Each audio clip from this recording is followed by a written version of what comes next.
We attended the 82nd Venice Film Festival, and between the two of us screened 73 films, 4 short films, and a mini-series.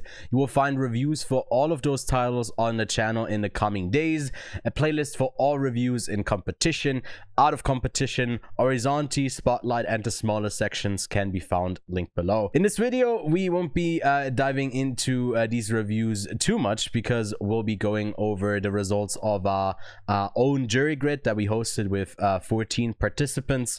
We'll discuss the messy jury and the winners of the Golden Lion, as well as like other awards, and share our personal top 20 films of the festival. Welcome back to Quiet on Set. I'm Ewan and I'm joined by Kevin. We're back for the 3rd year in a row from Venice. This is the 2nd time we are recording this recap because my whole thing got corrupted. First time that I'm the cause of the tech problems, and this is also the first thing we're doing in the morning because we got a whole bunch of stuff to do for Venice. Like we said in the intro, over 70 films that we screened, so there's a lot to talk about. Kevin, can you actually tell us how much we completed this festival? Between the two of us, right? Not individually, between the two of us, we have watched all of competition. We have watched all of Orizzonti. We have watched all of Spotlight. Wow. And all but one in competition features, and about half of the documentaries, because they switched up some categories and like sort of replaced some, like a whole section with just documentaries of musicians, of photograph people, of musicians. I don't know. Did I say musician already? Yeah, probably there were so many musicians you can name them twice. It's fine. Yeah. Well, it's also something that, you know, each festival we try to find out what is the overarching theme. 2 years ago, it was like a lot of black and white movies. Last year, there was an abundance of sex scenes. Like, I think in one day we had 4 or 5 movies that had pretty explicit sex scenes. And this year, none, and also just like 2 black and white movies in competition. There's some other things that we noticed, right? Kevin, you like playing tennis. I think about I'm 7 a or tennis teacher. about 7 or 8 movies all across the festival. I think had at least like one scene where some people were swinging rackets and tennis balls around. There was also a movie called In the Hand of Dante that ended up leaking before the festival, but that one was out of competition. And we noticed that like last year we watched a 4.5 hour long mini series a movie this long. A movie can be this long. Should have just been a mini series as well, or a 2-parter at least, about Leopardi. This year a bunch of films ended up mentioning Dante, so that was something that we saw that stood out. I think we'd say like competition was pretty strong versus Orizzonti, and Spotlight partly lacking a bit. There's no like a lot of highlights out of those sections, and there was a bit of like the other way around last year, if I remember correctly. And then the jury pricks the jury pricks the jury picks. I mean, you can call some of them pricks. I don't mind. But yeah, they were just. And then, Kevin, can you tell us about the battle we got going on each year? Oh yeah. So the first year, naturally, Italian movies are pretty dominant at the Venice Film Festival. And the first year, we were like, wow, most of the Italian films are trash, and the French movies are way better. Last year, it was the other way around. We were like, wow, some of these French movies are really trash. Some of these Italian movies are actually pretty good and almost great. And so this year, we're like, this is the tiebreaker. This is the year where one country will win this war, and France came out on top. Most of the Italian movies were not good. The only 2 standouts to me were Il Maestro and De Valle dei Sorrisi, or also known as the Valley of Smiles, but somehow the English title is The Holy Boy. That's one of the ones that I didn't see, but I think I saw The Kidnapping of Arabella instead. Did you see that one? Yeah. No, you saw that one too. Yeah, I saw that one too. No, it's you missed the Holy Boy because you were sick as fuck. Well, as you can hear it, even though this is a re-recording and we are over a week out from the festival, I do still sound sick, and I'm still having tea every morning. We'll get through this, but it's usually that's a British person. It's a typical thing of like now I'm heading into the Zurich Film Festival. It's nonstop for fall festival season. But something that we started back in May for the first time for the Gun Film Festival was to host our own jury grids, because over the years we've run into more and more people, have kind of built up a bit of like a community, a social net of people we interact with at these festivals, and I thought, why not get like their ratings and kind of put them together in the jury grid. We expanded this to 14 people in Venice here, a whole bunch of people that contributed, and maybe you saw this on social media already. You can see it on our website if you want to have a look at it yourself. We're just gonna talk about like some of the standouts here. Yeah, Kevin, what any surprises? What do you think is the most interesting about like some of the results from a jury grid? I mean, the jury grid on my screen right now is done by ranking, and I guess surprise, In the Hunt of Dante is at the very bottom, where it honestly should belong. That said, because we are re-recording this, we also know that the In the Hunt of Dante gets bumped up by a certain individual, Ben from Discussing Film, and I don't know. It was Bravo Bene. Someone gave Bravo Bene a 4.5. Yeah, max. And if that score gets lowered, it's the only movie to be below 2.0. Yeah. I believe it's like 1.75 or something. Yeah, so honestly, that movie sort of should be the last one, but ultimately isn't.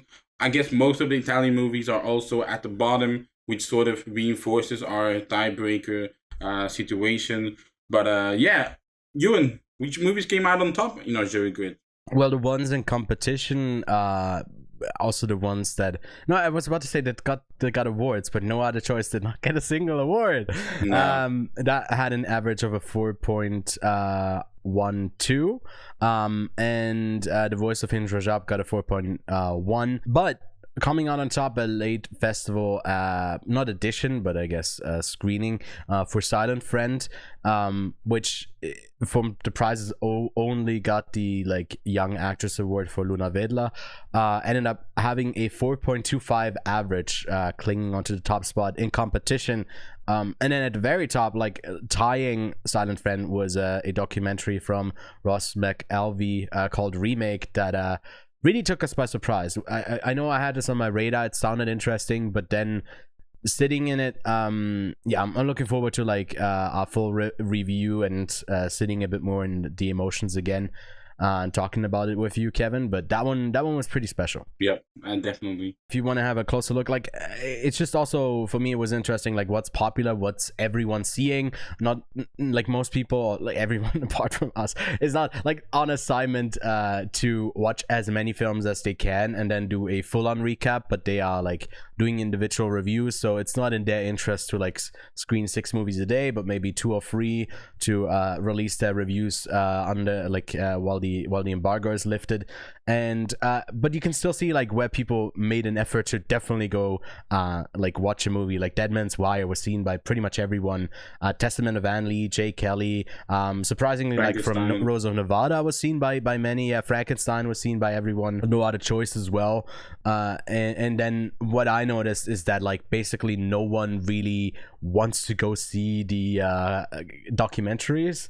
Those were a bit like harder to come by. People told us like they're just not watching documentaries like at any film festival, which is a bit of a pity, because way more than Cannes and some other festivals, like Sundance and Venice do focus quite a bit on documentaries, have their own sections to it. Like Zurich also has like their own documentary section. I think that's pretty much all of the highlights. I think in our competition video we'll definitely discuss a bit more that, you know, the 3 Italian movies in competition were also the lowest, like 3 of the 5 were the lowest rated in our jury grid.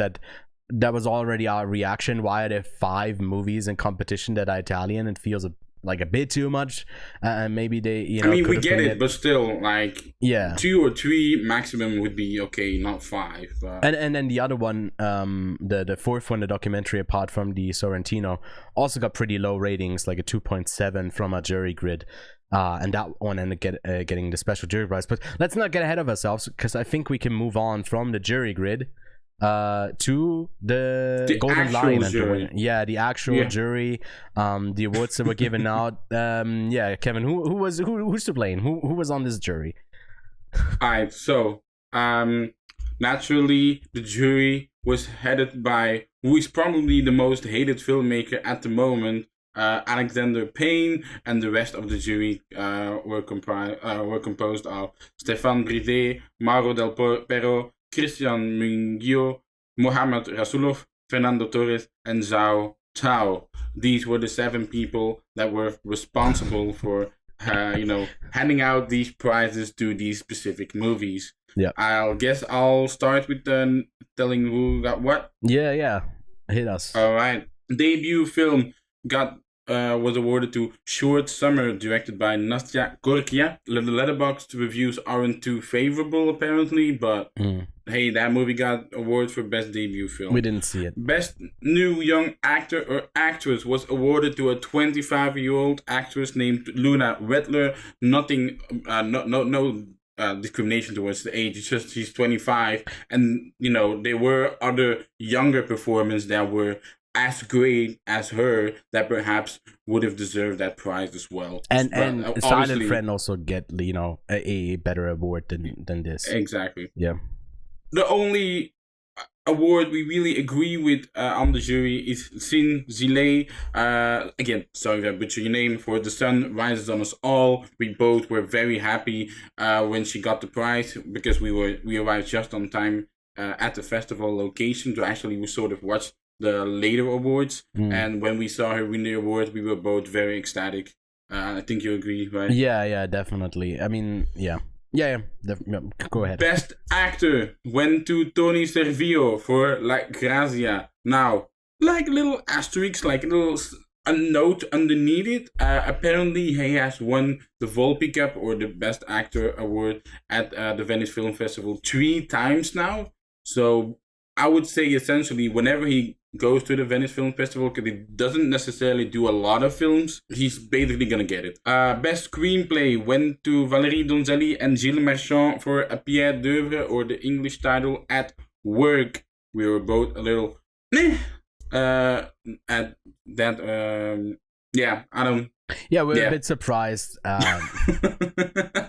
Like, even now, I'm feeling nothing by that award. Yeah. Silver Lion Best Director went to Benny Safdie. I think, the directing isn't necessarily the strongest part in The Smashing Machine. Maybe the editing, because he has done it all. Benny Safdie is like director, writer, editor, producer, the whole, everything in one. The special jury prize went to Below the Clouds, another black and white Italian movie. Silver Lion went to The Voice of Hind Rajab, and the Golden Lion, the big one, went to Father, Mother, Sister, Brother, Leaving No Other Choice, and Frankenstein, with no prizes. Ewan, how did it make us feel? Pretty crushed, pretty surprised, pretty disappointed. And I think the words they had to say about it at the press conference, like Alexander Payne saying it's tough to choose it, or something, that it just wasn't in the top 8. Oh yeah. That was a ridiculous quote. Did they watch the movies? also, did they misunderstand? It's Golden Lion, Silver Lion, Special Jury Prize, Director, Screenplay, Actor, Actress. That's 7. Do they think that the Best Young Actor has to go to someone in competition? Because it's gone to maybe I'm wrong about this. I thought it could go to all categories. I thought that I thought it was all categories as well. But I don't know. So no, it wasn't even. Not that. Who do you give it to? Maybe she was actually the youngest actress in the whole competition. Then I'm thinking about it. It just might be. Yeah, they don't have many other options. Honestly, I think Kevin, we need to fix it. Obviously.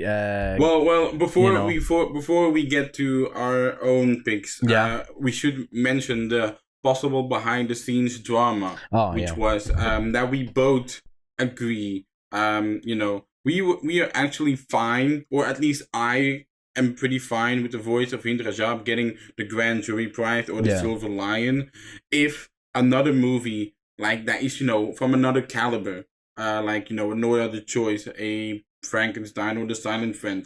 If those movies got a Golden Lion, I think we would both be fine with that decision.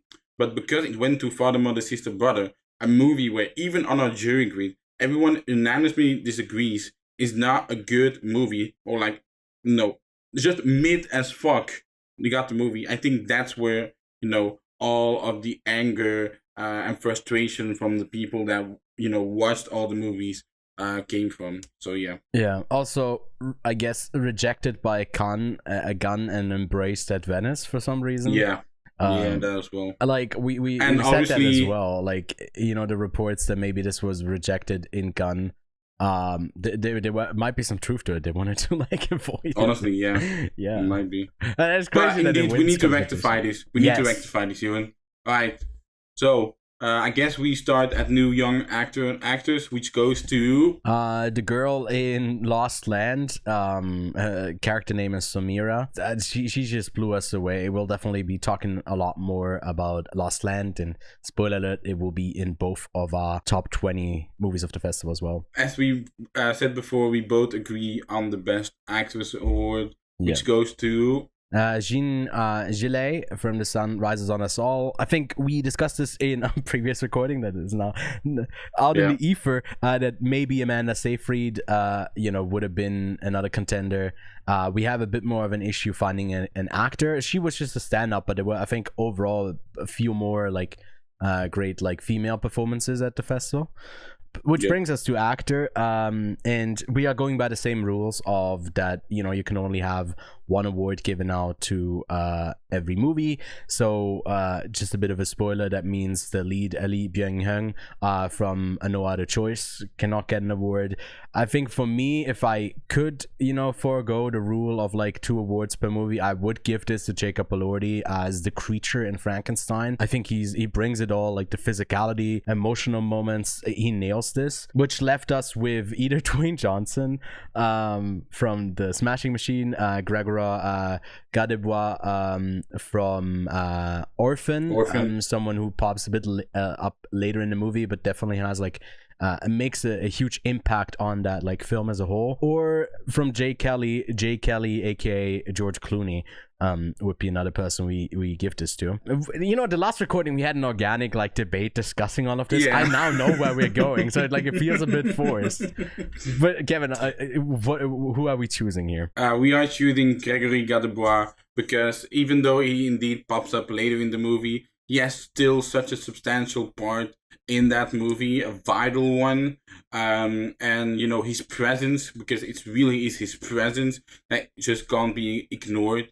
So yeah, we are handing it over to Gregory Gadebois. Exactly. And then for screenplay, do you remember what we did last time? Actually, here we did split it. Yes. Some people would put Begonia in here. We have decided to not award Begonia anything. What? Because we could have given it to Jesse Plemons for actor as well, but honestly, we were both a bit lukewarm on Begonia, so that's why it's not getting anything from us. But I went with The House of Dynamite for screenplay. Ewan went to The Testament of Anne Lee. Yes. I argued that the Testament of Anne Lee screenplay isn't the strongest part of that movie, whereas for A House of Dynamite, being able to pull me into the same story 3 times is quite a feat that I can't ignore. So that's why I handed it to A House of Dynamite. I don't know if you agreed or also decided to just split this award. I think what you said was like, we did talk about it a bit more, I guess, but it was more that like, again, The Testament of Anne Lee, if we had more spots to give, she might be like Mona Fastfold might be a contender for Best Director, because it is like part of that vision.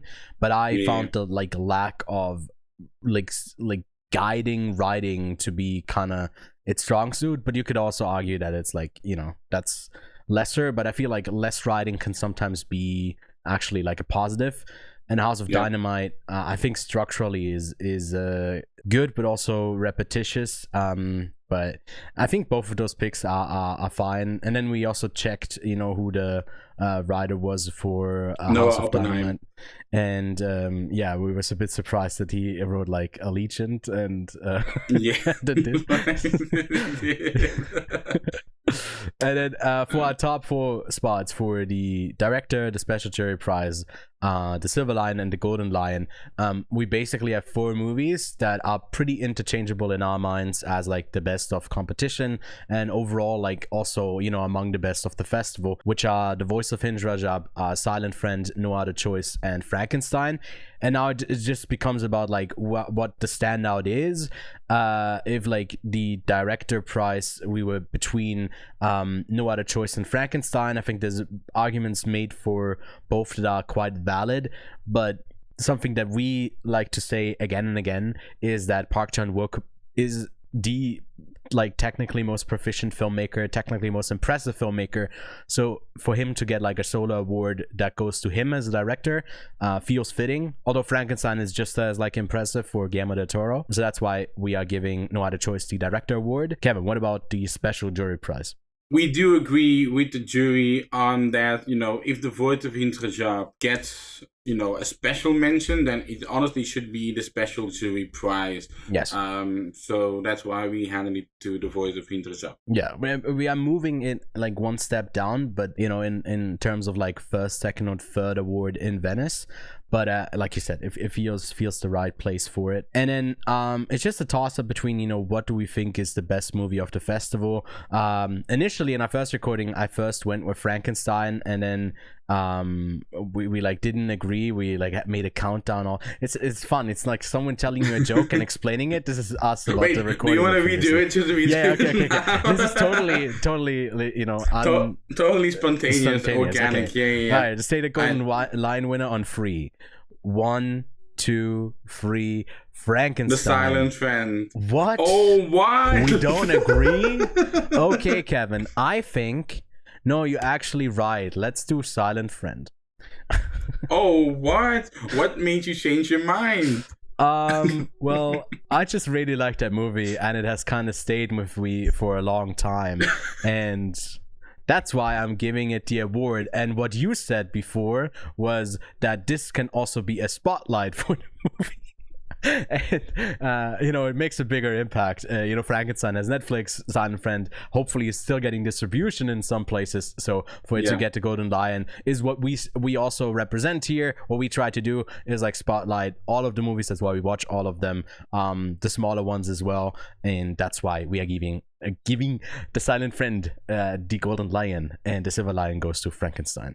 Wow, that was so anticlimactic compared to the first recording. It was because like we came to like a like we arrived at like a conclusion and like agreed upon it, and yeah. Anyway, there's also another section called Orizzonti, which translated to English is Horizons, and I guess I'll just quickly name the winners there as well. Best short film went to Utan Kelly. Without Kelly, we honestly have enough movies on our plate, so we could not obviously go watch all of the short films as well. Yep. We have best screenplay going to Ana Cristina Barragan for the film Hydra, or also known as The Ivy, a film from Ecuador, which we named as how do we refer to that movie again? No, don't say we. It was you. No, I think it was you as well. No, you said it first, and I found it funny, so I kept calling this movie Titty Milk as well. Yeah, right. The Orizzonti Award for Best Actor went to Giacomo Covi in the film An Anno di Scuola, and the Best Actress Award went to Benedetta Porcaroli in the film Il Rapimento di Arabella, which also now concludes the 5 acting awards that have been given out, and 3 out of the 5 of them have gone to an Italian performance. So we sort of saw an Italian bias there. You know, we can't really say more about that. Special Orizzonti Jury Prize went to Lost Land. The best director went to Anuparna Roy for the film Songs of Forgotten Trees, and the best film went to On the Road, also known as En El Camino by David Pablos, a movie from Mexico. Overall, I think the biggest disappointment for you is that your beloved Rose of Nevada is not even mentioned a single time. I guess it's not in the top 2, 4, 6, 7. Oh, I guess it couldn't be a short film. It's not in top 6 of the 19 movies in Orizzonti to the jury. Maybe it's not even in the top 20. Maybe it's yeah, it's just outside. They didn't watch it. I think both of the actor awards I don't particularly care for. I think screenplay is always such a toss up to like see what ends up winning. I get why On the Road wins. I don't think it's a bad choice. I was just a bit surprised by it, and obviously the one that we are the most happy about is that the special jury prize goes to Lost Land, which definitely would have, I mean, we can do it ourselves. We can say like this would also get the jury prize from us. Yeah. And I think Songs of Forgotten Trees, you didn't watch that one. No. That one stood out a bit. It had like flashy opening, really solid filmmaking, great like staging and blocking, use of camera. I didn't connect with it like on a deeper level, but I think technically it was quite impressive. So I get why the best director award goes to Anna Parna Roy. But usually these Orizzonti prizes don't really go to the films we actually think they deserve. Yeah. So the films we love from the Orizzonti section never actually get the prizes. So we have to rectify this as well, Ewan. So our audience award now, to be fair, there's also another category called Orizzonti Extra. This year they changed that to Spotlight. That award went to Cala Malaga, which Ewan would give to Cala Malaga as well. Yeah. I would give it to Motor City, but I recognize that Motor City is not really, like in that screening, like all the people that walked out were actually middle-aged women. So like I get that it's not a general like a class. So I'll happily give it to Cala Malaga. Now we go to the Orizzonti section. Screenplay, I would give to Pindafarti. Now I love the screenplay of Pindafarti. Ewan doesn't like that movie. He gave that movie 5 out of 10. But I think you did agree with me that overall the structure was there. The presentation and the structure. Yeah. I just didn't like it at all. It annoyed me. You had way more problems with the actual presentation of the movie than the actual themes. Yeah. Now, actor, you can announce this one. Yeah, well, it goes to Milan Ondřić in Father, which definitely is a film that went overlooked because it screened early at the festival. We watched it as a screener before we even arrived in Venice, but it stuck with us the whole way through. I hope this gets some recognition and screen further. It is screening at the Zurich Film Festival later this month. I'll definitely be recommending it to more people there. We didn't love the movie as a whole. I think it had a bit of like an ending that felt a bit like too simple, but the like long take look and aesthetic and use of that in addition to him just like nailing these moments correctly, there was no other choice than giving it to Milan Ondřić. No other choice. Good one. Oh my god. And for actress, honestly, again, there wasn't really a standout in this section for us. Do we give it to the actress from Human Resource? Do we give it to Nomi Rapace in Mother? But again, that performance sort of left us hollow. So I think we both agree on Greta Lee in Late Fame. Yeah. Well, I did push back a bit because I think that like the character of Fren, which is played by Prapa Monton Eichemann, I definitely did like nail that pronunciation. But just a shout out to her because I think she was like a solid part of, to me, a pretty solid movie that was a bit too long. But yeah, Greta Lee, I think, is the favorite. Like, people were the most maybe outraged of the picks that like Greta Lee doesn't get an award here because she was another standout in Late Fame. Yeah, definitely. Now, we agree with the jury prize that goes to Lost Land. Yeah. And, in competition, they usually hand it over to one movie, but in Orizzonti, they sometimes give it to multiple movies. I believe Familiar Touch last year won 3 awards, like won actress, best film, and screenplay. So we are essentially handing out the major top 2 prizes to Rose of Nevada, which are director, Mark Schenken, and best film from Orizzonti, Rose of Nevada as well. Exactly. Well, I'm just scrolling up on my fucking teleprompter because I don't have it split, so like I have to Oh wait, I want to change this in here. Can you tell we aren't doing these with the same enthusiasm as the first time because we have been recording? Kevin, let's go. Let's not break the illusion, right? Well, but that is all the that is all the awards talk, all the stuff that ended up getting some prizes. Some of them are like really big. Like some of the prizes are like huge, the statues that you get for it. Yeah. We won't be handing like any of that out, but we're going to present each of our top 20 of the festival. I'll go first, and then Kevin will share his. So without further ado, Elmo is in place. I'm gonna shut up now. Let's rattle for you. It will be me talking for a bit. Yeah, take a sip. All right. Do you want to stretch up, like do a little? Yes. All right. Without further ado, ladies and gentlemen, now we'll get to the top 20 of Ewan and Kevin from the Venice Film Festival. Thank you for hyping me up. At spot number 20, I got The Sun Rises on Us All, a very emotionally engaging lead performance. Definitely, probably the most engaging performance of festival. It's a jam-packed story about guilt, about retribution, and the devastating toll one small, no, actually not small, pretty big mistake can have on multiple lives. It's the quiet moments in this one that hit the hardest. It's about like escaping the painful grasp of deep love that has forever been tainted. It's so poetically dramatic. I love it. So that's my spot. Spot number 20.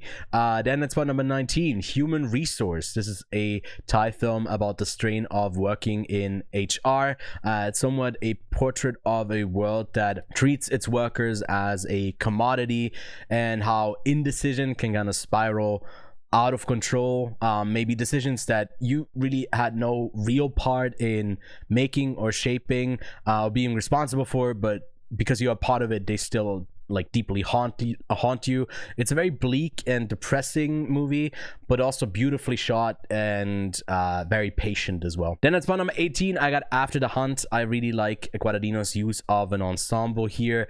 This is a tense, well-acted movie that touches on a lot of current socio-political topics with relative ease. I'm always surprised with Guadagnino just like stuffing, like it could be one thing, but then he adds so much on top of it that it's just always very entertaining. And to me, Michael Stuhlbarg had me bursting out into laughter multiple times. The sass on that man is off the charts. And then at spot number 17, I got Who Is Still Alive, a very straightforward documentary about a group of Palestinian people who managed to get out before the border to Egypt through Rafah was closed in May of 2024. And this movie is basically them telling the story of their home and its destruction. It's a very like moving film in its simplicity, and this one I watched post festival and has stuck with me since. At spot number 18, I got Orphan or Arva.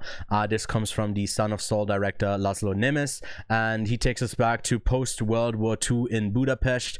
We see a boy who's growing up without a father. The Hungarian Revolution has just failed a year prior, and the police is sort of ever present and very trigger happy, and it brings the worst out of people. Maybe some people reemerge out of the shadows, feel like they have a place in someone's life where they definitely like they forced themselves into during the war times, and it's really hard to then not get consumed completely by your own rage. And for this boy, the sort of futile search for his own identity that could connect back to like his parents, and it's also beautifully shot on film, pretty haunting.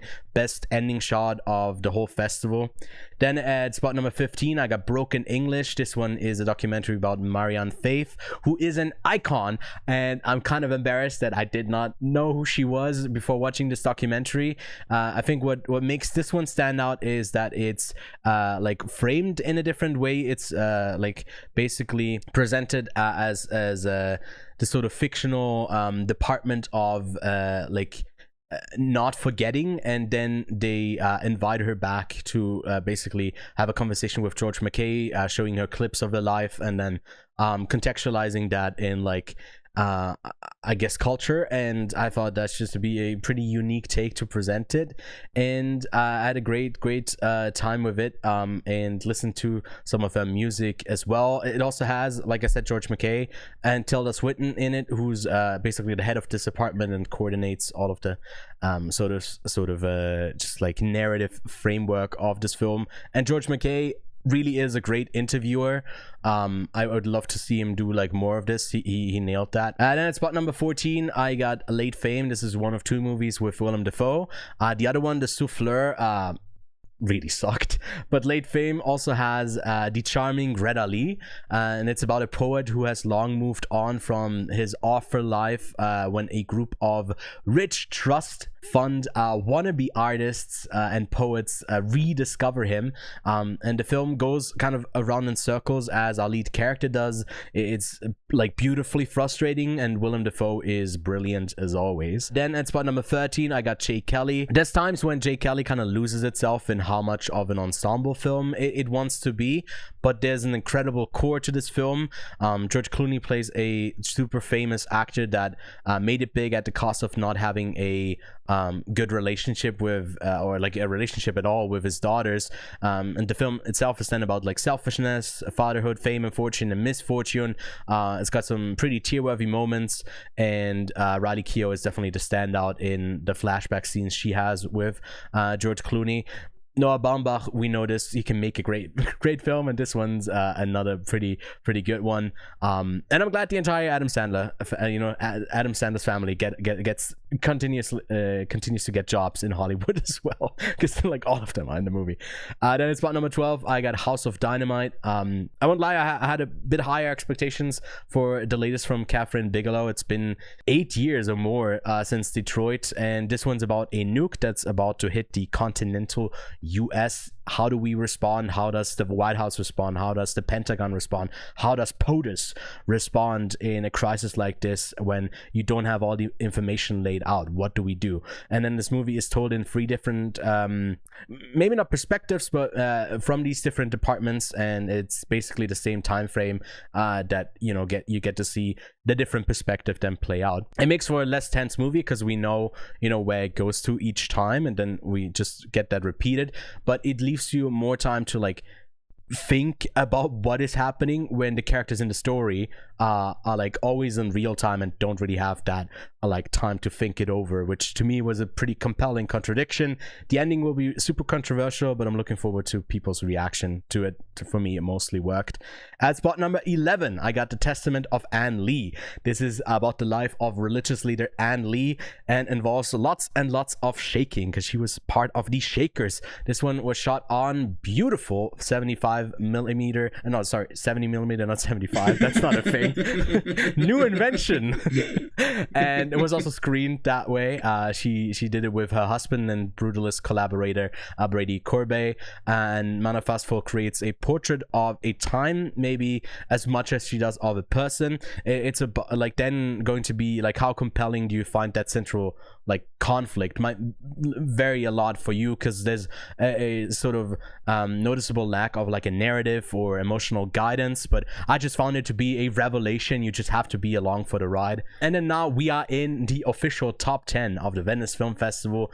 The first movie on here is Lost Land, probably the most overlooked film of the festival. Much like the genocide of the Rohingya people in Myanmar when overlooked in 2017, the film deals with the repercussions of that. It's about a girl and her younger brother who flee from a refugee camp in Bangladesh to hopefully reunite with their scattered family in Malaysia. It's absolutely haunting, it's terrifying, it's infuriating, and the kid actors are like incredible, really unnoticeable if this is documentary or like fiction. It's so well done. I will be recommending this to so many people, and I don't praise kid performance just because I feel like it's a kid, don't be too harsh on them. Usually I'm calling that out. This is a standout. They were amazing in this. Means a lot. Yes, and then at spot number 9 we got Ghost Elephants. I love Werner Herzog. I took a course at uni, just like studying his films at one point, and he brings in this typical charm once again in this documentary that is like, as much as it is about like these ghost elephants, it's about like the people leading him there. He's just as interested in all of them. His like offhanded remarks are always like so funny. This like, in a weird way, this was one of the funniest movies of the festival, easily. Although it's not like a documentary comedy at all. Solid, as you can expect from Werner Herzog. Then I got at spot number 8, Rose of Nevada. This movie was such a vibe, a sort of atmosphere, and it's pretty undeniable in that way. This is like about fishermen who are out at sea. They're like doomed and lost in time. It's very poetic. It's a time travel movie as well. It ends up leaving you with more questions than answers by the end, and George McKay and Callum Turner are also great in this, and the red cap Callum wears in this is forever going to be linked to that movie. That's what I see when I see a red cap. And then at spot number 7 I get Dead Man's Wire, a messy hostage robbery movie about that's based on real events that took place in 1977, and it very much speaks to current times in a lot of ways, like the frustration we have with big corporations and their greed, and how it comes at the cost of the little man who doesn't seem to be like that little, but by the standards of like 1977, like he definitely felt wronged in this when Lone Company kind of he feels wronged by them and wants an apology from the CEO, played by Al Pacino, who could not give less of a fuck. This movie is pretty funny. It's like, it's very comedic in tone, not just like, with the intention of being comedic.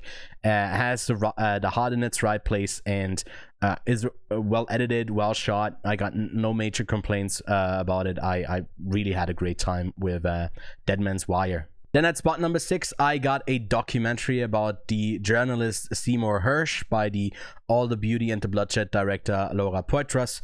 And if you care at all about the integrity of great journalism, you will care about Hersh, and you will care about this documentary. It is very limiting in what he's like actually willing to share about himself as a person, but you see him so much reflected in his work, and like how that is his identity, to like get truth out and like, uncover all of that, which ends up, I think, working in the best way for this documentary. And I was just interested in the 5 or 6 like major news stories that he was a part of in like the last 50 years.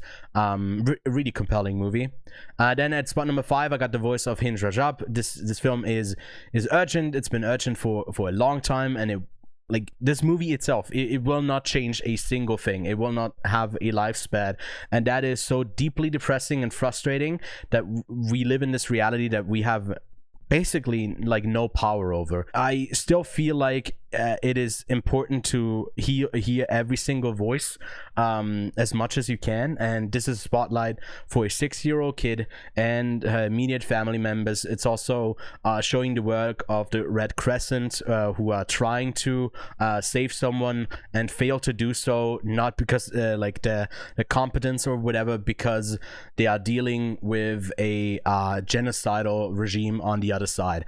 And really, really powerful movie. There's never been a reaction at any other film festival that matches what this movie had. Like longest standing ovations, obviously that's a number attached to it, but just the responses this one got out of a press screening, which usually people don't really clap and stay for that long. Everyone was crying, everyone was outraged, and it was a very powerful film that kind of transcends the scale of like a rating scale for a movie like this. Really, really important movie.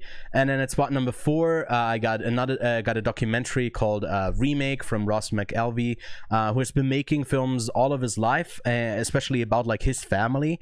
He's an autobiographical filmmaker, and the film is sort of the culmination of all of his life's work. And he, in this film, remembers his late son, who was always plagued with drug addiction and sort of ambition, and he contemplates the responsibility and of having a camera pointed at his son so much, taking taking him to the Venice Film Festival as well. It's like a couple of scenes that take place in Venice in this movie. Tries to, I guess, make some sense of his loss and seeing a version of his son forever be engraved into film, but him not existing anymore, and coming to terms with that. Or will you ever come to terms with that?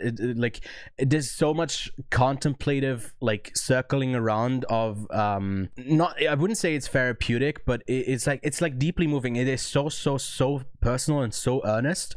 It really blew both of us away. You'll hear it on Kevin's list later on as well. And then at spot number 3, I got No Other Choice. Honestly, these last 3 films are very interchangeable. I might change these around, on my best of list of the year, but 3 really great films. This one is the latest from Park Chan-wook, and he's probably in my top 3 directors currently working, and most technically proficient filmmaker I probably have ever seen. It's so impressive. His movies are so dense. The editing, the pacing, like it feels like you gotta watch a Park Chan-wook movie at least twice to see, have seen it once essentially. And some of the best moments and scenes that are featured in this movie, and not just the best scenes of that movie, but like of the whole year. There's some real standouts. It's very thought-provoking as well. I love the ending. It's cheeky, funny, moving.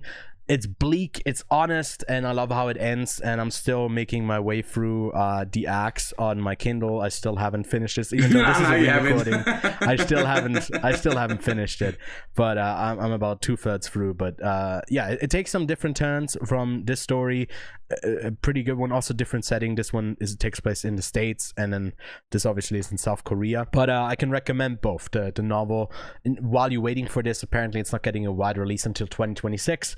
So hey, maybe go read The Axe in the meantime. And then at spot number 2, I got Silent Friend, maybe the biggest surprise of the festival, at least to me. I know Kevin was early on it, having this higher in Your Most Anticipated because of Tony Leung, and I should have had it higher too. It's a story set in 3 different time periods, but all of them are connected through the theme of loneliness and sort of connecting with plants and trees in a way.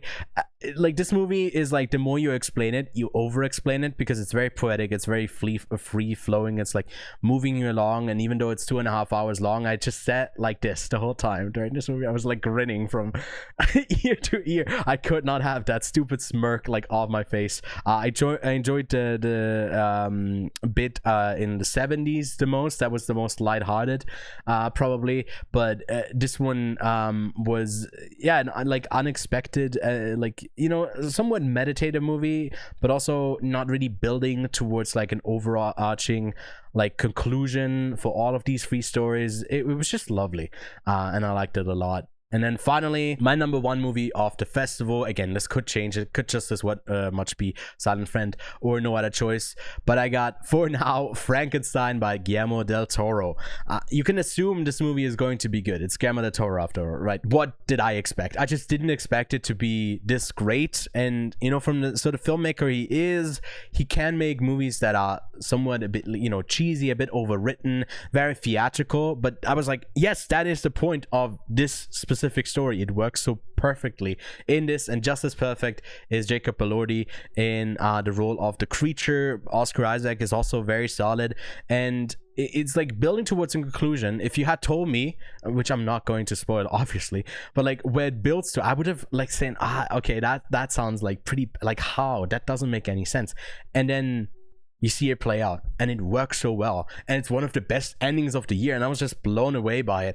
We had someone on our jury grid who just came out crying and just saying like, it's just a human condition, man. And I was like, damn, okay, yeah, no, he's onto something there. So I'm very much looking forward to my rewatch that I'll hopefully be doing for Frankenstein soon. If you can, go see it in a theater. It is like loud as well, like just in the opening alone. They didn't play the Netflix da-dum, but instead the like roarers like score was already like thumping your way into like the story, and it was perfect. Again, a robbery. This didn't get any award, but that's my top 20 done, Kevin. Whew. I can breathe again. I held my breath in for your entire top 20. That was impressive.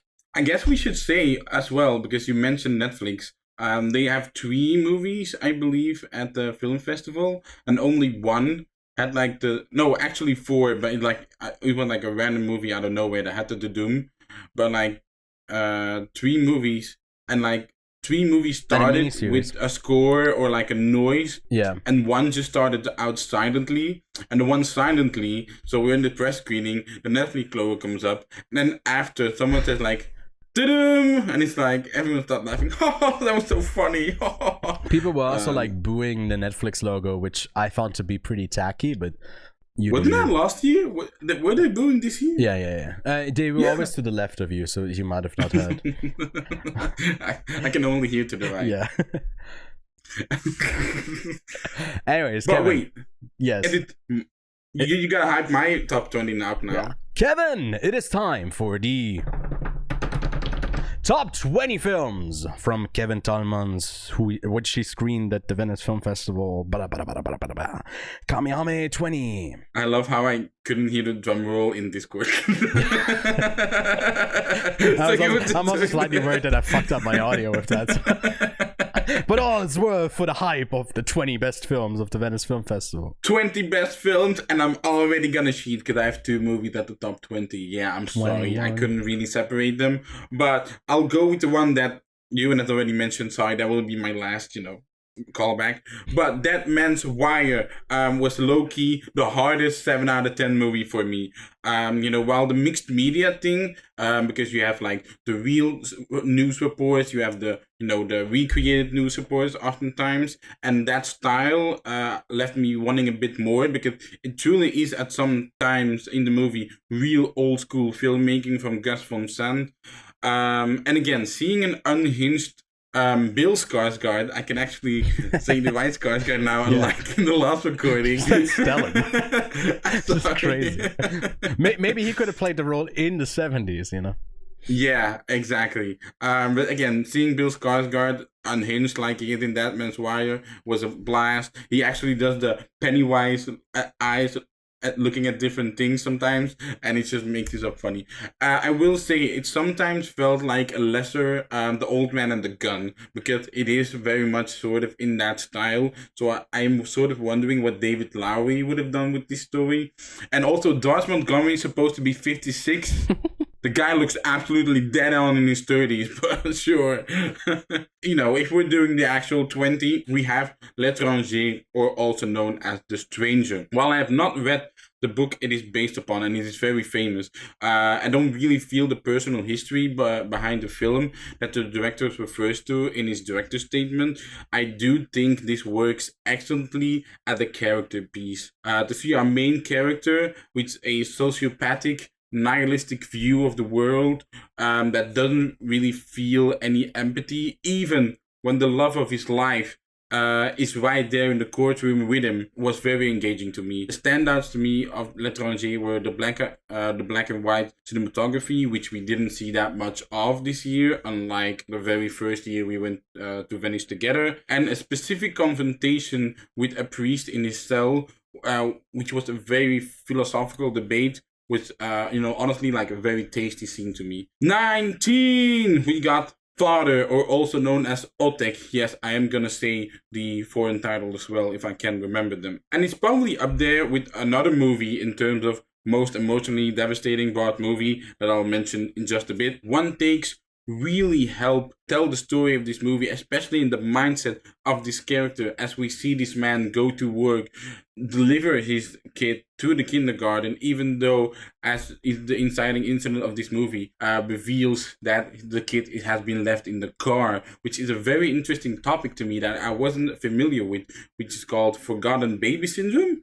But so essentially, some people in the movie like, oh, how could you forget a kid in the car? And it's like, have you ever forgotten your phone in the car? Have you ever forgotten your wallet in the car? It could happen to anyone, which is honestly quite frightening. Anyway, I just wished it didn't end on a sort of cop-out of an ending.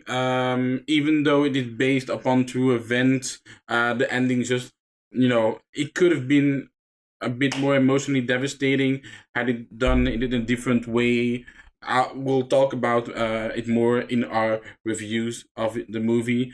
But again, interesting subject and one takes, which I've written a thesis about. The next movie, number 18, The Sun Rises on Us All, and this is probably the most emotionally brought movie. Ewan and I love it when, there's one scene in that movie that sort of encapsulates the whole thing, like basically summarizes it perfectly. And in this movie, it's an elevator scene. We both looked at each other after the scene and were like, that was perfect. But it is a bit overlong. It is indeed a story about tainted love, which is honestly a very interesting thing to see, because usually these romance stories is one of abuse. It's one of, oh, we break up, we get back together. And these people are just bound by each other because of something I won't reveal. But seeing, them bound by each other, not really being able to let go. And again, a great performance from Zile and the other guy. Again, I can't remember his name. But The Sun Rises on Us All, wonderful film. We move on to number 17, which is A Loose End, also known as Cabo Suelto, if I remember it correctly.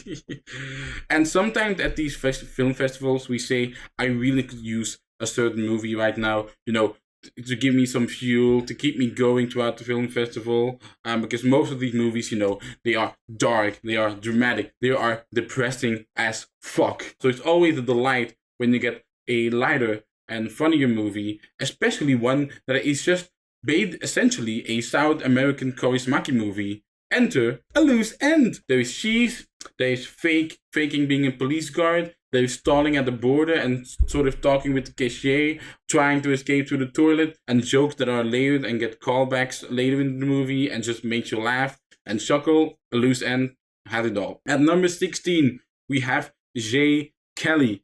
Now, the first act, the third act, really good. The second act, a bit too long, because this movie is 2 hours and something, 2010, 2020, and those movies do have to sort of deserve that running time, that runtime, obviously. And the emotional moment hit way more than the comedic ones, and the comedic ones do unfortunately happen in the middle of it. So it's a bit overlong with some subplots that don't deliver, especially between Laura Dern and Sandler specifically. But for me, the flashback scenes were great when we get an insight of how his relationship with his daughters really sort of broke up between the two of them. It's ending scene where, the character of Jane Kelly and George Clooney really cross over, because this is a meta film. In the end, it's very hard to not get chills at the ending. But again, that doesn't really make up for that sort of lackluster middle section of J. Kelly. At number 15, we have Ghost Elephant. What's not to like about Herzog openly talking about the fact a certain recording was disappointing as hell to him? Again, I got an impersonation in me. It's not good, but I got one. And again, it's a bit too much focus upon one community instead of the actual journey, because they talk a lot about, this dream of seeing the ghost elephant. What will happen when that dream is over or has been realized? And it's like, okay, I'm very interested in this focus upon the people, but then we sort of get the journey. It's like, oh, the dream is over. Like, I could have had a bit more with that, but obviously Herzog is a very humanistic filmmaker, so I understand that he went into that direction, but still very entertaining and oftentimes funny documentary. At number 14, we have The Last Viking, or Den Siste Viking. And it's another misfit story from Anders Thomas Jensen. Nikolai Lee Klaas is the lead and also pops up in Frankenstein. With Mikkelsen having some honestly show-stealing moments and scenes, especially when one specific name gets called out. Mads Mikkelsen will yeet the fuck out of the scene, and it's pretty funny to see.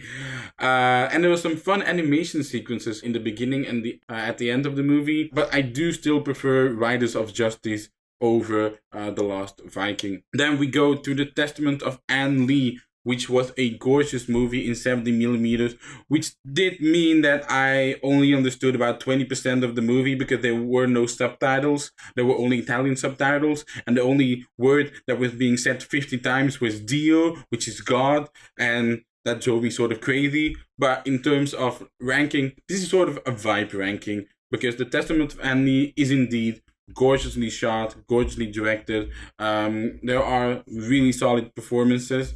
I do think the movie overall, in terms of the group, the Shakers and Anne Lee, is a bit shallow.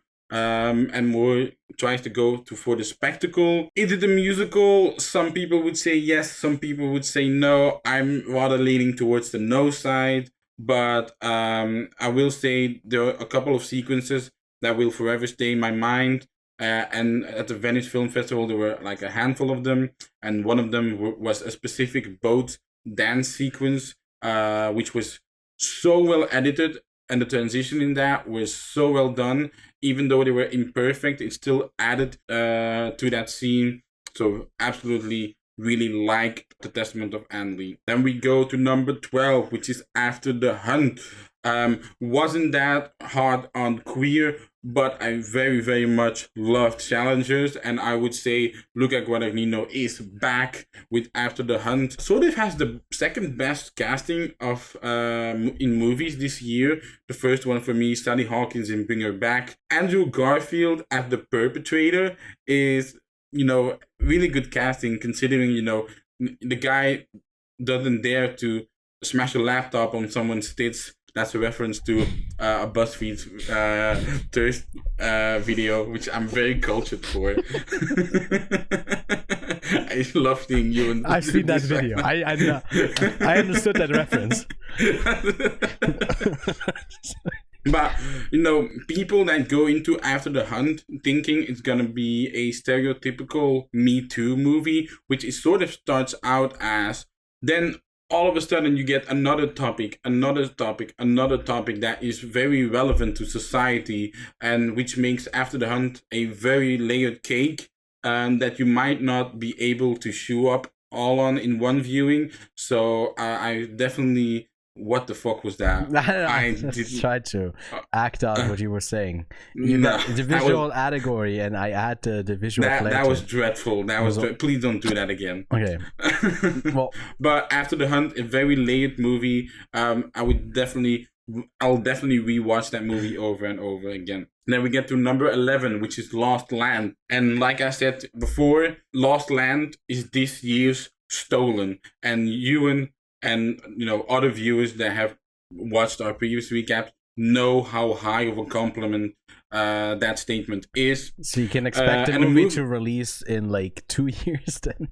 Yeah, probably. Somewhere drop on Amazon Prime. Stolen is out, by the way. Stolen is out. Yeah, Stolen is out on Amazon Prime. Mm. But a movie like Lost Land tends to be told in a less is more sort of way. Where there isn't really a score, where you're sort of meandering on these shots of people running through forest and whatever. But this one doesn't. This one really uses all the tools it has in its toolbox of the directors, of the kid performances, a great score as well. Absolutely love Lost Land. We'll definitely talk about it more in our review of it. We have gotten to the top 10, which is Pin de Farti. The film... Yeah, so number 10, Pin de Farti. The film presents 3 different relationships that all reflects Beckett's play called Fin de Partie, also known as Endgame in English, including a blind man and his daughter, 2 actors rehearsing the play all secretly in an apartment where they meet up weekly. So at first when you see them, you're like, oh, they're cheating on their partners, but no, they really go every week to this apartment to act out the play of Fin de Partie. And another man reading the play to his blind mother, who finds it mirrors their own lives. And behind all that, you also have 2 people that are sort of narrating the story, or sort of making the film also in Foley with adding sound effects, and just that whole playful portrayal of a play. I'm really ecstatic to see something like this exist, because you do have other movies that are based on plays. Glenn Glary, Glenn Ross, you got 12 Angry Men, you got The Sunset Limited, you have Fences that are very restrained to their play. They don't really go out too much. And this one, has a dance sequence, so it has musical numbers. And that really makes me happy to see that plays can be told in different perspectives, in different ways. So Panther Party, absolutely love that movie. Number 9, A House of Dynamite. The fact you managed to pull me into the same story 3 times in a row is a feat I can't ignore. This movie is told from 3 different perspectives, but more so 3 different departments.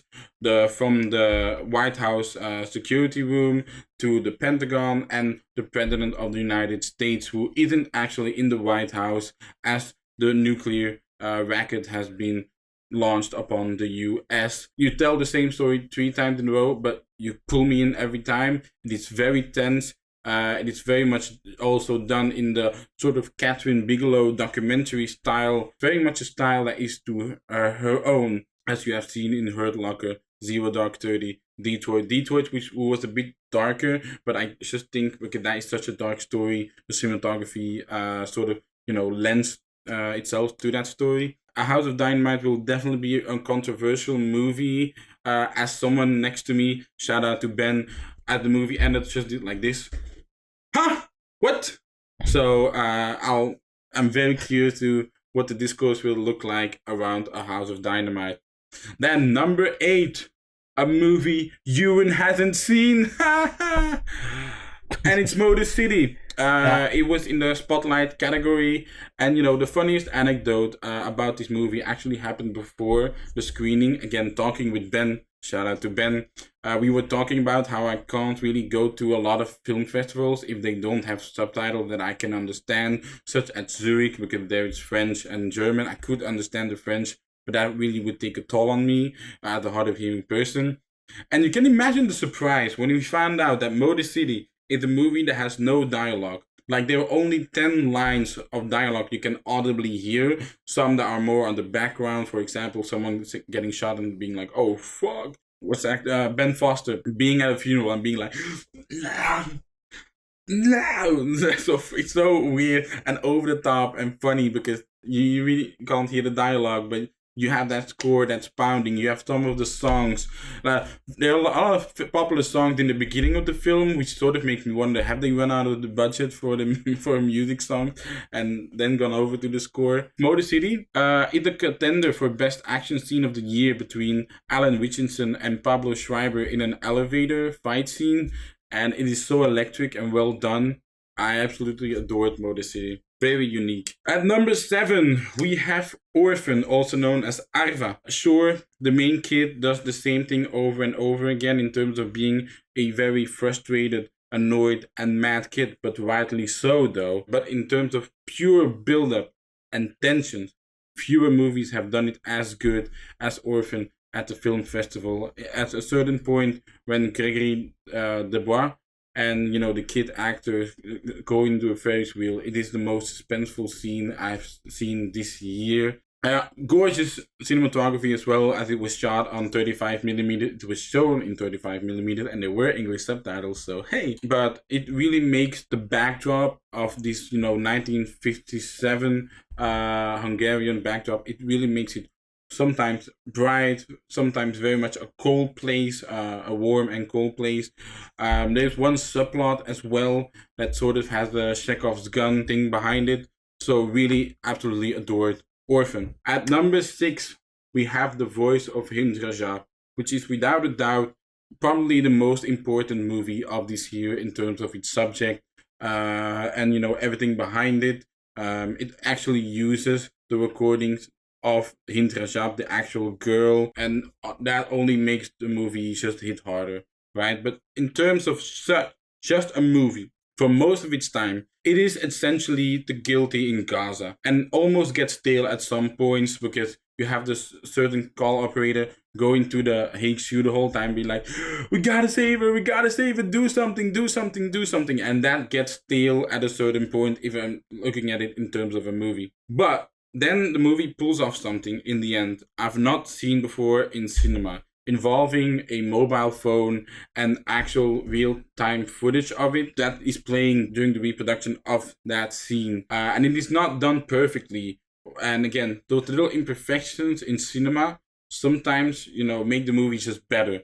And that it is exactly what the voice of Hind Rajab did for me. And then you get the inevitable, hey, here's what actually happened at the movie, which probably, if you didn't cry by then, you'll definitely cry when the ending hits. Our top 5. Number 5, we have The Silent Friend. Ewan called this a movie about communication when walking out of the movie, but for me, it's one of curiosity and science, how in 3 different era there is a certain common type of loneliness, whether it's literally like, Tony Long is in COVID, the 70s, the guy is, left on his own, and in Luna Wedler's, end of the 1800s, beginning of 1900s, we're not sure when, they don't really say, but there she's sort of on her own in the social standing because she's the only girl to be at that university. But all these things leads to greater discoveries with their plans, and honestly, it is very much that one scene in Perfect Days when he takes care of the plants in a 2 hours and 30-minute movie. And if that runtime scares you, it should not. This is very much a vibey movie, a meditative movie. Go seek it out if you can. Number 4, we have No Other Choice. There's one, crazy, not so sequence involving a speaker, Lee Byung-hun trying to get his first kill. Everyone was applauding. The whole theater was applauding for that scene when it ended. Again, there's no one as technically gifted as Park Chan-wook at this moment in his field, even more so than the next 2 movies that are on my list. And again, One Fire Match Transition is ingrained in my brain. That's how great of a filmmaker Park Chan-wook is. But there is one line of this movie I really like that sort of sums it up perfectly, and it's at the certain moment when Lee Byung-hun says, remember the times when we went for drinks with our colleagues, friends, and families? And I just feel like that encapsulates it perfectly. I too would do everything to get my dogs back if I was broke. Yeah, Ewan? They added, I saw like another screening to it at TIFF. That one sold out in 40 minutes, and like an additional screening. And this movie is going to resonate with a ton of people. It is very timely. And yeah, hopefully this will leave a bigger impact than some of his other films have had on like the US audience, because that's center of culture still. So No Other Choice. I mean, I it's not as great as Parasite, but I do think it's a good follow-up for that in terms of its story, its topics. Exactly, yeah. Number 3 is Frankenstein. Frankenstein is probably Del Toro's most sentimental movie. Note, I haven't seen Pan's Labyrinth, but even then, I'm still willing to put that out there. I'd say I agree. And funnily enough, there was another critic there, Josh from Next Best Picture, who was telling like, I think people, are sort of praising this movie because it's Del Toro for his, I'm going all in on practical effects and I barely use CGI and AI is stupid. Obviously, he didn't say the last one. He said that probably in a much better way than I just did.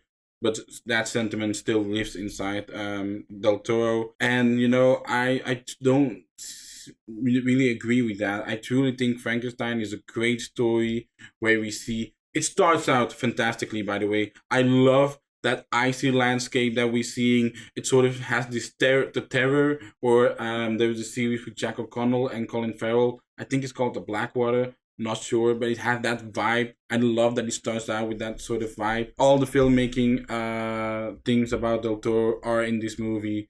I absolutely adored the sets, adored the production design. And Jacob Elordi and Oscar Isaac are really, really good. I also really like Mia Goth. Some people were like, Mia Goth needs to be more freaky. I'm like, maybe we don't need freaky Mia Goth all the time. So I was, quite surprised with her in this movie as well. At number 2, we have Remake. Sometimes we say like, I wish I recorded that moment then. And Ross McElwee has actually all that recording. And the reason this movie is called a remake is because in 2011, when he made another movie that debuted at the Venice Film Festival, he, funnily enough, in Remake has 2 movies that debuted at the Venice Film Festival. But I believe it was in 2011 Photographic that he made memory. that he made a movie about his son's addiction. but he sort of ended that movie with saying, and it'll be all fine. Everyone lives happily ever after, sort of sentiment. So that's why we now get a remake where we have Ross McElwee in a sort of retrospective side of things, where he looks back on footage, where he's like, I wonder what you're thinking now. I wonder what I should have done. And like that just hits so emotionally hard.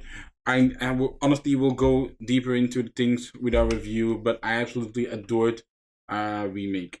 And then my number one, my favorite movie of the Venice Film Festival, Rose of Nevada. Every time I'll see Red Cap, I'll always think about Rose of Nevada. I love a time travel movie. I love sort of science fiction type movies, but Rose of Nevada is a really special one. Sort of has this 16mm grain on it. It's very much a movie that makes you think about it. Like even at the Q&A, apparently they did not want to clarify the ending. So you have your own opinion on what actually happened as you see these fishermen go out to the sea and return 30 years before, when another pair of fishermen disappeared and the whole town sort of became empty, void of any use because of two men disappearing. I do think Rose of Nevada is sort of a great, counter movie with no other choice. And yeah, absolutely adored Rose of Nevada. I also watched it in Sala Volpi, and every time I watch a movie in Sala Volpi, because it's such a small theater with such loud speakers, with great speakers, and if a movie has great sound design, that's where it pops off. Absolutely adored the sound design of Rose of Nevada as well. And that was my top 20. Yay! Woo! Did I do it shorter than the last time? I think so. It was still almost, it was 28 minutes. So it definitely was still way longer than me, but you did just fine. I also have Frankenstein book, which I think last time I did have the chance to hold up, so I had it ready. Yeah, you did. But you didn't mention it. We need to have continuity, damn it. Did I enter left or did I enter right? No, but yeah, that's pretty much top 20. Again, like you mentioned a bunch, that we will take a closer look at this, introduce you a bit more to the films themselves. This was merely just like, here's 20 picks each of stuff that you should be on the lookout for, put it onto your watch list. But there were a couple more things, some stories worth telling. Yeah. First, you got me a couple of Blu-rays. Yay! Which okay, Heaven's Gate, the director's cut. Here we go. Wow. Yes. Then you got me Colors, dude. I gave you that movie. What? Robert Duvall and Sean Penn movie. Then we got Pablo Larraín's Emma. Sie spielt mit dem Feuer is the subtitle there. And this is Some Like It Hot, but in German for some reason it translates to 1, 2, 3, 1, 2, 3.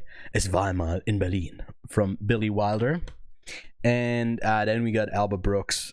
You got a Criterion, bro? America, which, yes, this one is probably the one that I'm seeing first. I don't know if I'm okay. No, I shouldn't say. He's this. Never seen I it. was about to say, like, I don't know if I'll watch it on Blu-ray or if I just watch, because I got the Criterion channel. Like this, I think Kevin will kill me. So I do have to watch it on the. You definitely have to watch it on Blu-ray. What the fuck, man? It would have been so funny if it's like I open this and it's not in there, but like. It also has like a little box, like a little thingy here. Lost in America. Very nice. Yeah. Yes. So thank you so much. And because I'm a great friend, I didn't bring you any presents. No, you didn't give me anything, but that's fine. I also left them, and I went onto the island to like a better, closer apartment to the festival. Yeah. So that's the friend I am. Oh yeah, Ewan stayed on Lido this year. I still was stuck on the main island. But honestly, I was accompanied by 4 wonderful people: Ren, Chloe, Ben, and Luke. And in terms of you can have the debate of was this the best year of the Venice Film Festival I've had in terms of quality. You can discuss that and compare it to previous years. But what I can say is this was definitely the most fun edition I had, because we were so social and talking with other people in between. The first years we were very much on our own, and this year we really opened up in contacts. Just people like, hey, where are you exiting from? And it's like just having a little talk about our own lives or about the movies we just watched. And honestly, the atmosphere was wonderful at Venice this year. Yeah, definitely. Yeah, and for some of them, I mean, the atmosphere was wonderful, but physically, I was doing fine. I mean, I still get my cups of caffeine. I don't drink coffee. The only time I drink coffee is at the Venice Film Festival and at another film festival. But Ewan always had the tendency to get sick at a film festival, whether it's Cannes or Venice. He'll always get sick. No, I've been good at Cannes. I think the last 2 years. I think you got sick just before Cannes and we're recovering. I think. I don't remember. It was just something with my cat that was like bugging me because she didn't come back. By the way, she has been missing for like 2 months now. It's not a good situation. But yeah, no. Venice is usually the one where I do get sick, and also you notice people every year people started coughing during the middle of this festival, and most people were still here. There was so much, and yeah, I think I just caught something from someone else. So I'm still healthy. Yeah, I don't know how he did that. It's like I don't know, because like so many people I mean, I slept well as well, but I don't know. I'm still like my throat is a bit rough. And again, because we I did 70 plus movies, new record high of the amount that I watched. Even earlier this year at Cannes, I got to like 69 or 70. And I like did even more in Venice now. And I think it's just like a toll. It's a bit too much, to do that. But at the cost of like seeing so many movies that I actually want to see, I think it's always worth it. If you did say before the film festival, like this was one of this year's edition. You were actually looking forward to at least 25 or 30 films, which doesn't happen no, many times. And a lot of them did not disappoint. I think a lot of them actually delivered. I think that's like when you got an exciting competition section, that's also cool. And they definitely delivered on the non-Italian movies in competition.